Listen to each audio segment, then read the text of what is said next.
पंजाब के एक छोटे और पुरसुकून गांव रोशनपुर में एक लड़की रहती थी। ये गांव अपने हरे भरे खेतों, बहती हुई नदियों और मीठे पानी के कुओं की वजह से मशहूर था।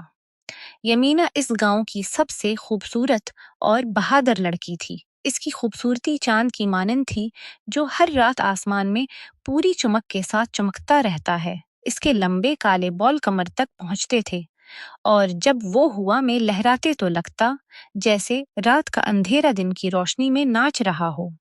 इसकी बड़ी काली आंखों में सच्चाई और बेबाकी की चमक थी। गांव की औरतें और लड़कियां इस की बेपनाह खूबसूरती से हसद करती थीं। उन्हें डर था कि वो उनके शोहरों और मंगेतरों को अपनी तरफ मुतवज्जा कर लेगी। लेकिन वो यमीना के अंदर छपी ताकत और किरदार की मजबूती से नावाकिफ थी। यमीना सिर्फ एक खूबसूरत चेहरा नहीं थी, बल्कि वो एक ऐसी रूह थी जो बेबाकी और खुददारी से भरी हुई थी। उसके वालिद चौधरी राघो ने उसकी परवरिश बेटों की तरह की थी। उन्होंने उसे ना सिर्फ खेती बाड़ी और जानवरों की देखभाल करना सिखाया था, बल्कि घड़सवारी, तलवार चलाना और जरूरत पड़ने पर अपना दिफा करना भी सिखाया था। यमीना अपने वालिदैन की अकलौती औलाद होने के नाते घर में हर तरह की आज़ादी और प्यार से बड़ी हुई। मगर इस आज़ादी की भी कुछ हदें थीं। वालिद ने इसे ये भी समझाया कि एक गरीब लड़की के लिए इस दुनिया में इज्जत और तोहफ़्फ़ुज़ हासिल करना कितना मुश्किल है। वो अक्सर कहते थे, यमीना, तेरी खूबसूरती तेरी ताकत भी है और तेरी कमजोरी भी। इसे महफूज रखना, क्योंकि शिकारी हमेशा खूबसूरत हरन का पीछा करते हैं। एक दिन यमीना अपने वालिद के बेहतरीन और तरबियत याफ्ता घोड़े बिजली पर सवार होकर खेतों की सैर पर निकल पड़ी। बिजली काला रंग का ताकतवर घोड़ा था, जो यमीना के इशारों पर चलता था। यमीना ने किसानों को खेतों में काम करते देखा तो बहुत खुश हुई। तभी अचानक गांव के एक सुनसान रास्ते पर बिजली के सामने एक चमकदार काला रंग की कार आकर रखी। ये कार उस गांव के जमींदार की नहीं थी, बल्कि किसी बाहर के अमीर शख्स की लग रही थी। कार से एक हटा कटा नौकर नीचे उतरा, जिसका नाम गुलाब था। उसके चेहरे पर तकब्बर साफ झलक रहा था। उसने तहकीर से यमीना को देखा और गुस्से के साथ बोला, अरे लड़की, अपनी घोड़ी पीछे कर ले, वरना उसे गुढ़े में उतार दे। हुकूमत की गाड़ी के आगे से हट। यमीना को उसकी धमकी भरी जबान पर गुस्सा आ गया। वो बेबाक और खुद इन्हिसार लड़की थी, जो किसी के सामने झुकना नहीं जानती थी। उसने जवाब दिया, अपने चौधरी से कहो कि वो पीछे हो जाएं। मैं अपनी घोड़ी गड्ढे में नहीं उतारूंगी। तुम ही अपनी गाड़ी पीछे कर लो। उसकी आवाज में एक ऐसी गूंज थी जो नौकर के तकबर को हिलाने के लिए काफी थी। नौकर की बात का कोई असर नहीं हुआ। कार का दरवाजा खुला और एक शानदार कपड़े पहने हुए शख्स बाहर आया। ये विक्रम सिंह था, जो गांव के जमींदार का दोस्त और एक मशहूर शख्स था। उसके चेहरे पर एक अजीब सी मुस्कुराहट थी और आंखों में एक हरारत थी। उसने यमीना को सर से पैर तक देखा और उसके दिल में एक अजीब सी हलचल हुई। उसने अपने नौकर को रोकते हुए कहा, तुम चुप रहो, उस लड़की को न गुजरने दो, गाड़ी साइड पर कर दो। वो मुस्कुराया और अपनी मूंछों पर ताव देकर खड़ा हो गया। वो यमीना के बहादुर लहजे और बेबाक शख्सियत से मुतासिर हो चुका था। यमीना ने उसे तहकीर से देखा, अपनी घोड़ी बिजली को एड़ी लगाई और तेजी से वहां से निकल गई। विक्रम सिंह बहुत देर तक वहीं खड़ा उसे देखता रहा।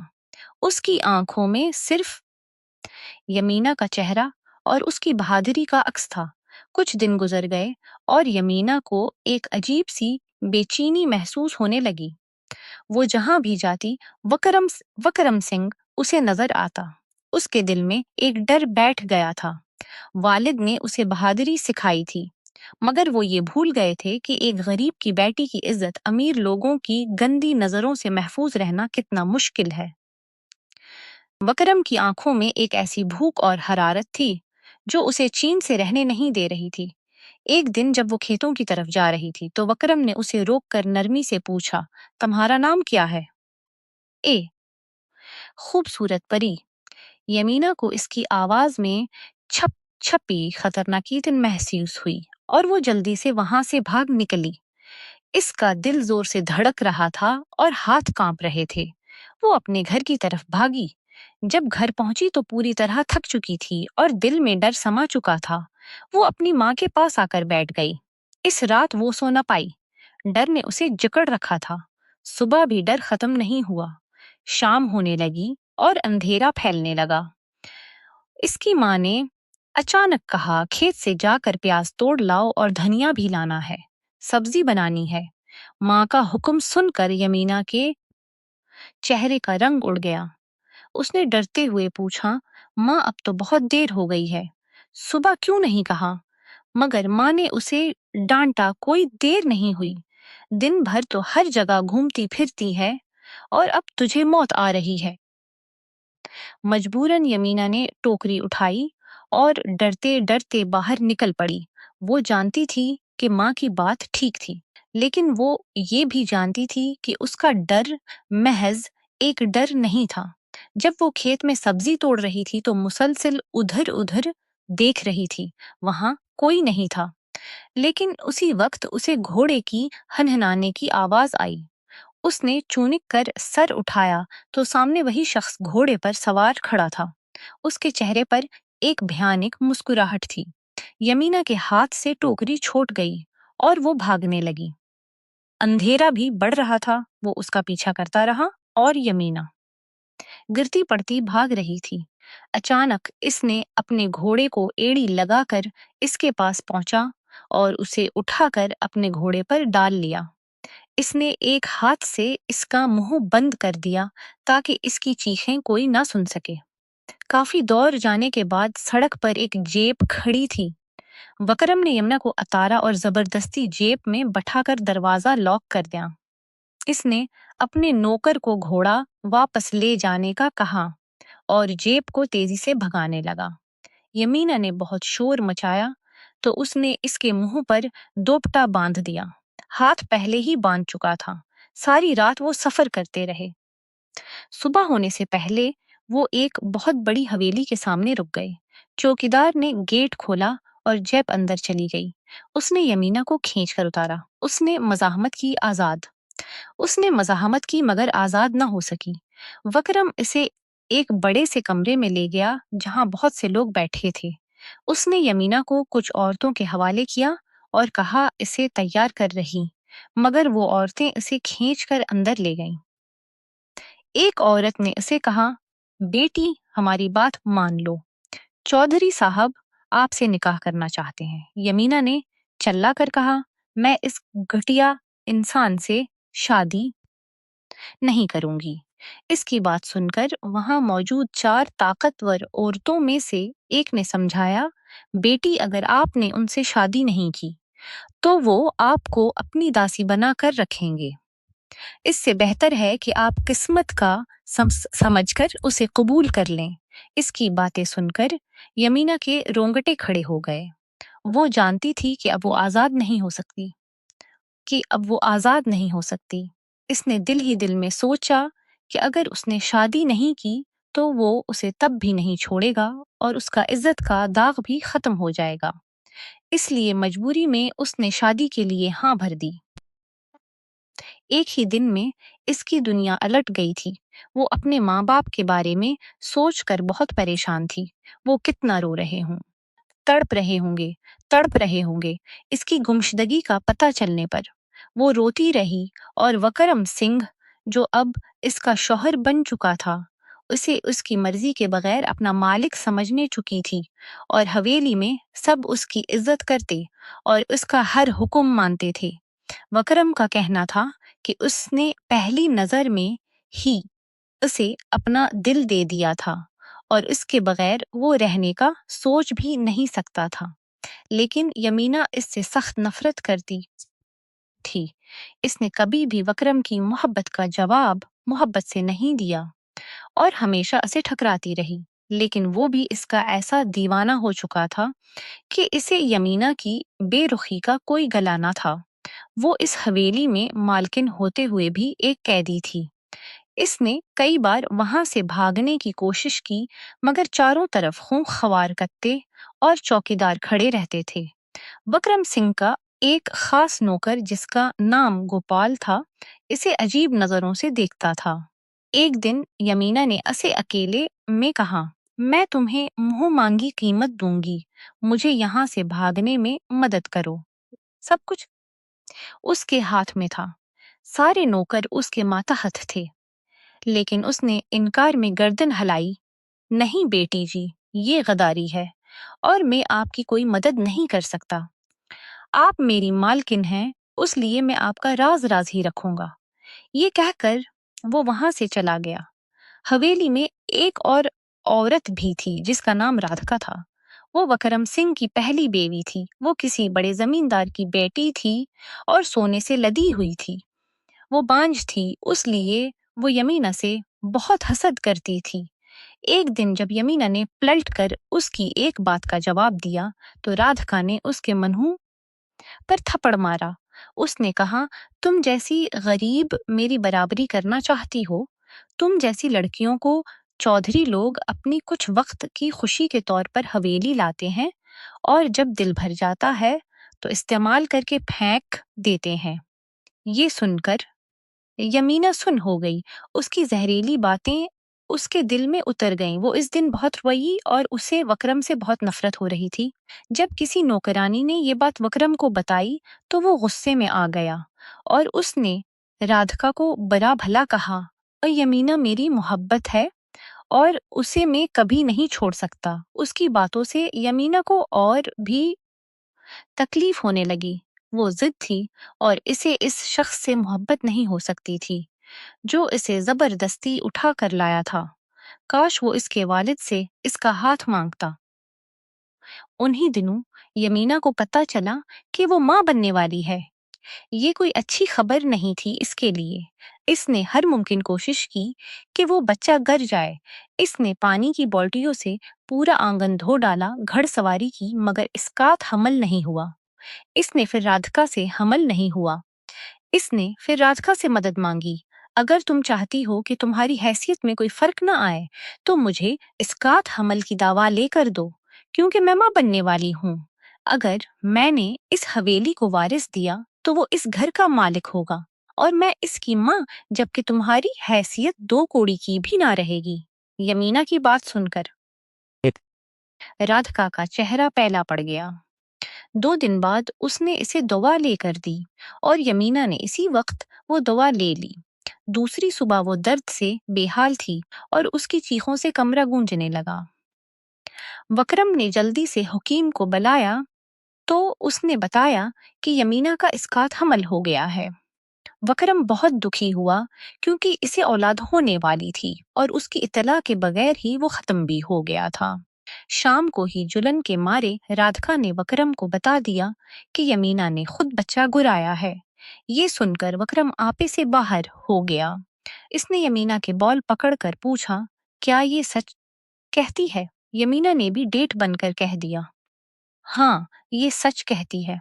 मुझे तुम्हारी औलाद पैदा नहीं करनी। वकरम का जो रूप था वो भयानक था। उसने कमरा बंद करके उसे कोड़े से मारना शुरू कर दिया। हर तरह की गालियां दी और यमीना चिप-चौप मार खाती रही। उस रात वो मार खाकर भी खुश थी, क्योंकि इसे उसकी मार दर्द नहीं दे रही थी, जितना उसकी नजदीकी दे रही थी। बता, ऐसा क्यों किया तूने? रात भर उसने पूछा। क्योंकि मैं तुझसे आज भी नफरत करती हूँ। आखिर में मैंने गुस्से से उसके मुंह पर थूका। बेशरम, तुझे इज्जत रास न आई। उसने गुस्से में आकर उसे फिर से पीटना शुरू कर दिया और 3 बार तलाक कहकर कमरे से निकल गया। दरवाजा बाहर से बंद कर दिया गया था। यमीना का पहले ही दर्द से बुरा हाल था। यमीना का पहले ही दर्द से बुरा हाल था और वकरम सिंह की मार ने उसे उद्मरा कर दिया था। लेकिन उसके आखिरी अल्फाज ने यकीन नहीं आ रहा था। क्या वाकई वो उसे उस जबरदस्ती के बंधन से आजाद कर गया है? वो बहुत खुश थी। लेकिन ये खुशी भी उसे नसीब ना हुई। 2 दिन बाद वकरम उसके लिए खाना लाया और उसने यमीना के जख्मों पर मरहम लगाना शुरू किया। यमीना ने इसे खुद से दूर रहने को कहा, भूल गए तुम तो मुझे अलगाव दे चुके हो। वकरम इसके कदमों में बैठ गया और कहा, यमीना मुझे माफ कर दो। यमीना ने नफरत से मुंह फेर लिया, अब कुछ नहीं हो सकता, तुम मुझे अलगाव दे चुके हो। वो चुप हो गया। अब वो रोज इसके लिए खाना मगर ज्यादा देर बैठता नहीं था। इसने इसे कमरे में कैद कर रखा था। यमीना सिर्फ अपनी इंतजार अलगाव के बाद का वक्त गुजरने का इंतजार कर रही थी। जिस दिन इसकी इंतजार खत्म हुई, इसने वकरम से कहा, मुझे जाने दो। मगर ये इसकी भूल थी।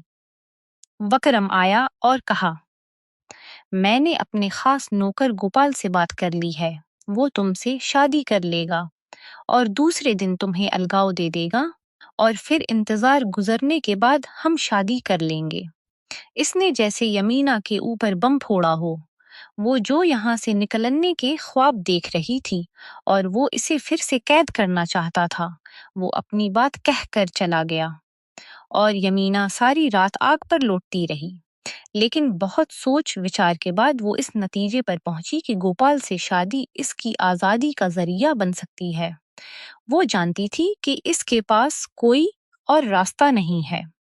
दूसरे दिन इसे एक मौलवी के सामने बैठा कर आया जिसने उनकी शादी करा दी। अब वकरम दिल पर पत्थर रखकर उसे गोपाल के हवाले कर गया। यमीना जो कमरे में उसका इंतजार कर रही थी, गोपाल के प्यार भरे लहजे पर हैरान रह गई। उसने कहा, मैं पहले दिन से ही आप पर फदा हो गया था जब चौधरी साहब आपको यहाँ लाए थे। लेकिन मैं चुप था, गुलाम था ना। लेकिन मैंने सोचा भी ना था कि कभी आप मेरी दुल्हन बन सकती हैं। यमीना ने देखा कि गोपाल उससे प्यार करता है, तो उसने उससे कहा, गोपाल मैं हमेशा तुम्हारी बेवी बनना पसंद करूंगी बजाय उसके कि तुम मुझे फिर से वकरम के हवाले कर दो। वो हैरान रह गया। हाँ गोपाल। यमीना ने मुस्कुराकर उसे देखा तो वो अपने दिल पर हाथ रखकर बोला, देखो जरा मेरा दिल बेकाबू हो रहा है, कहीं तुम मजाक तो नहीं कर रही। यमीना ने उसके दिल पर हाथ रख कर किस्म खाई, मैं मजाक नहीं कर रही, लेकिन तुम्हें मेरा साथ देना होगा। किसी तरह से वकरम को रास्ते से हटाना होगा। गोपाल गहरी सोच में था और कुछ देर बाद वो उसकी हर बात मान चुका था। उसने वादा किया कि वो उसे वकरम के हवाले नहीं करेगा। सुबह होते ही वकरम ने दरवाजा पीटना शुरू कर दिया। यमीना ने दरवाजा खोला। वो खड़ा उसे अजीब नजर से देख रहा था। गोपाल कहाँ है? उसने बेरुखी से पूछा। यमीना ने झूठ बोला, चौधरी साहब वापस चले गए। वो जानती थी कि वो गोपाल को क्यों ढूंढ रहा था, ताकि वो उसे अलगाव दे दे। वकरम के जाते ही गोपाल चुपके से बाहर निकला और रात को ही उसने एक खतरनाक किस्म का जहर अपने एक दोस्त के जरिए मंगवा चुका था। वो जल्दी से हवेली के किचन में गया और वकरम के लिए नाश्ता मांगा।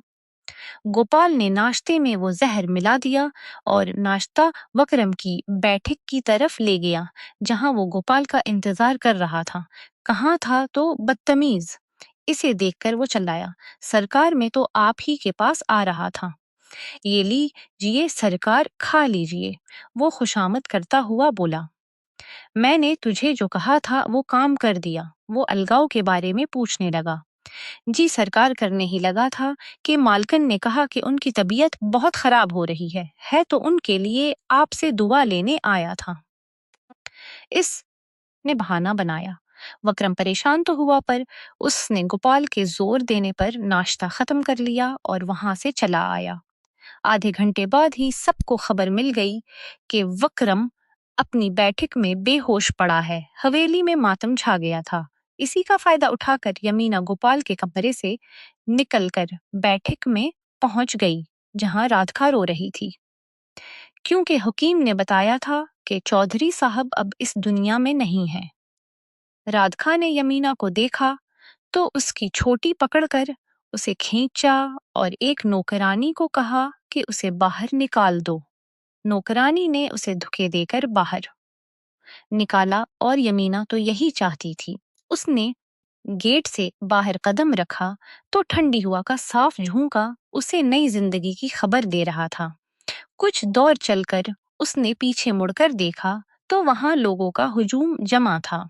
वकरम आज अपनी तमाम चालों समेत खत्म हो चुका था और यमीना आजाद हो चुकी थी। गोपाल सवारी लेकर गांव के बाहर उसका इंतजार कर रहा था। यमीना चाहती तो वकरम को कबूल कर सकती थी, लेकिन वो उसके जुल्म के सामने झुकना नहीं चाहती थी। शायद उसी वजह से उसने उसकी हर मोहब्बत को ठुकराया था और उसके बदले गोपाल की बेवी बनना कबूल किया था, क्योंकि गोपाल ने उसे उससे आजादी दिलाई थी या था वो गोपाल के साथ जिंदगी गुजारने का वादा कर चुकी थी। अब उसे उसकी होकर रहना अब इसे उसकी होकर रहना था। उसकी सारी वफाएं अब उसकी थीं। वो खुशी से तेज तेज कदम उठाती गोपाल की तरफ जाने लगी। यमीना का दिल खुशी से धड़क रहा था, क्योंकि वो आजाद हो चुकी थी। गोपाल जो गांव के बाहर उसका इंतजार कर रहा था, उससे देखते ही मुस्कुरा दिया। यमीना के चेहरे पर पहली बार एक सच्ची मुस्कुराहट आई। उसने गोपाल के पास पहुंचकर कहा, गोपाल, तुमने मुझे एक नई जिंदगी दी है। मैं हमेशा तुम्हारी एहसानमंद रहूंगी। गोपाल ने अपना हाथ उसकी तरफ बढ़ाया। यमीना बेटी, ये तो मेरे लिए इज्जत की बात है कि मैं आपके काम आ सका और आपने मुझे अपना हम सफर चुना। वो दोनों एक तांगे में बैठकर रोशनपुर की तरफ रवाना हो गए। रास्ते में यमीना ने गोपाल को बताया कि वकरम ने किस तरह उसे और इसके घर वालों को मजबूर करके शादी करवाई थी। गोपाल ने उसकी हर बात को गौर से सुना और उससे वादा किया कि वो अब इसकी इज्जत और तहफ़्फ़ुज़ का हमेशा ख्याल रखेगा। रोशनपुर पहुंचते ही वो दोनों यमीना के वालिदैन के घर गए। चौधरी राघो और उनकी बीवी यमीना को जिंदा देखकर हैरान और खुश हो गए। उन्हें लगा था कि वो अब कभी वापस नहीं आएगी। यमीना ने रोते हुए अपने वालिदैन को सारी कहानी सुनाई कि किस तरह वकरम ने उसका अगवा किया और वो किस तरह वकरम ने उसका अगवा किया और किस तरह गोपाल की मदद से वापस आई। उसने उन्हें ये भी बताया कि अब वो गोपाल की बेवी है और उसके साथ अपनी जिंदगी गुजारना चाहती है। चौधरी राघो एक ईमानदार और उसूल पसंद शख्स थे। उन्हें वकरम की बेशर्मी पर बहुत गुस्सा आया, लेकिन जब उन्होंने गोपाल की बहादुरी और यमीना से उसकी मोहब्बत देखी, तो उन्होंने दोनों के निकाह को कबूल कर लिया और पूरे गांव में उसकी खबर फैला दी। गांव वाले भी यमीना की वापसी पर खुश थे और गोपाल को एक बहादुर शख्स समझने लगे, जिसने वकरम जैसे जालिम का खात्मा किया था। आगे किया हुआ ये जानने के लिए पार्ट 2 का इंतजार कीजिए और दूसरी किस्त देखने के लिए चैनल को सब्सक्राइब कर लीजिए।